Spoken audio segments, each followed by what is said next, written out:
Hello, it's Blue Orange 22. I'd like to do a video today and just kind of begin to touch upon a topic that is a common topic for debate between MRAs and feminists. And it kind of is where different theories and philosophies and interpretations start to kind of come together. Now, you'll see the title, um, Does Feminism Help Men? And why are MRAs anti-feminist? Now, I'm just going to say I'm not going to be answering these two questions in completion in this video because it's just not possible. It's way more complex than something I can do in a 4 or 5 minute video.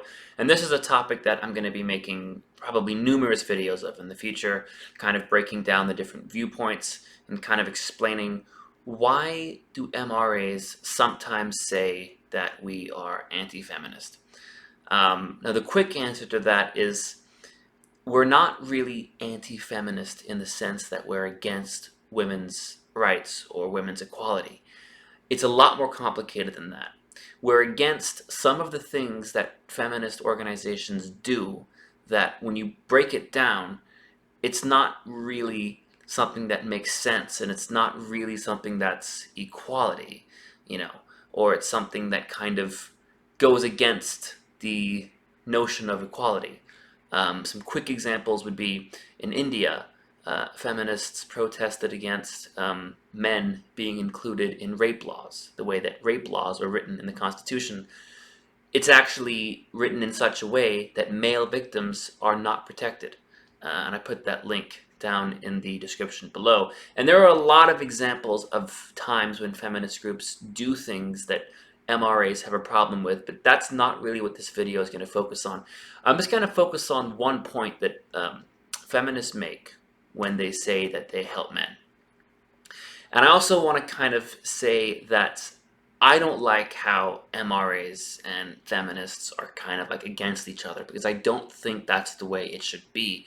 And I think the majority of human beings on Earth who would call themselves feminists are probably good people who believe in equality and who believe in equal rights.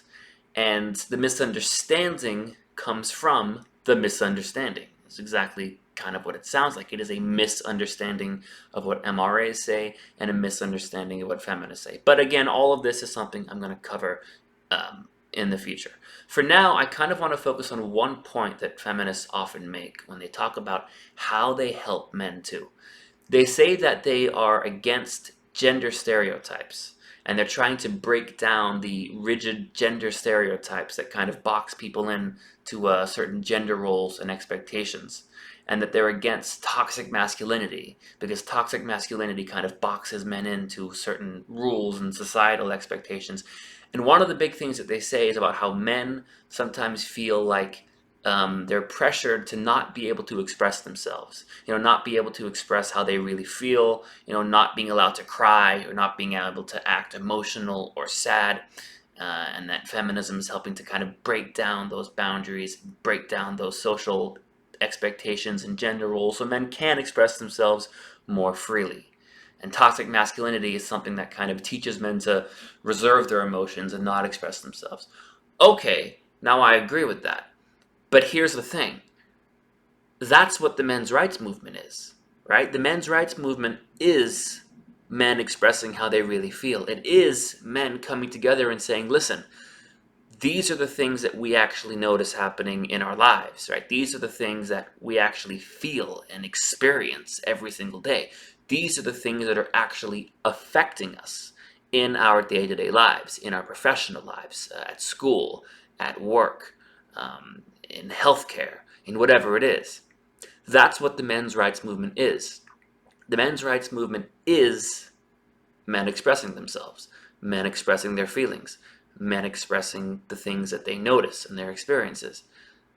So why do feminists suddenly kind of totally change when they say, well, we want to help men express themselves, but then when MRAs do that, immediately we get like criticized for it, we get attacked for it. Oh, you shouldn't say that. Or, oh, that's mansplaining.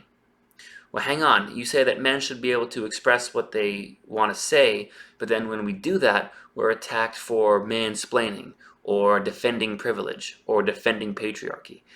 Maybe if people were actually listening to what MRAs are saying, what we're actually saying, and why we're saying it, you might realize that, we're not really defending patriarchy. We're not trying to defend rape culture. We're not trying to preserve our privilege over women. It's not really about that. And I think if people were to look at what do we actually say, what do we actually want, what are the laws we're talking about? When we say men are discriminated against and men's rights, what do we mean? What are the discriminations? What are the rights that men don't have? Well, that's kind of what we talk about. And that's kind of what I want this channel to be about, is sort of explaining how we see those laws, how we see those issues, what discriminations that we're talking about that affect us in our day-to-day lives. So that's one of the biggest problems I have with feminism, is when they try and tell us that, oh, well, the men's rights movement is wrong and we don't need a men's rights movement because feminism helps men too.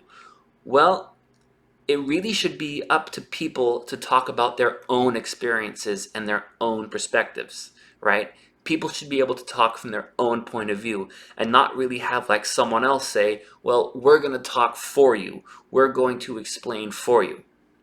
And in the same way, I would totally say, I don't want us to be anti-feminist because I think women should have their own thing, their own movement, their own way of saying what they want to say. But I just don't like it when MRAs kind of get attacked for doing the same thing. So anyway, this is going to be something that I'm going to do more videos of in the future. It's something that's kind of very complex, and there's a lot of gray areas, and there's a lot of like lines being blurred of who's saying what, who's saying this, who thinks that, all that kind of stuff. So I am going to get more into that, probably many more videos into the future. But for now, just something to think about, and let me know what you think in the comments below.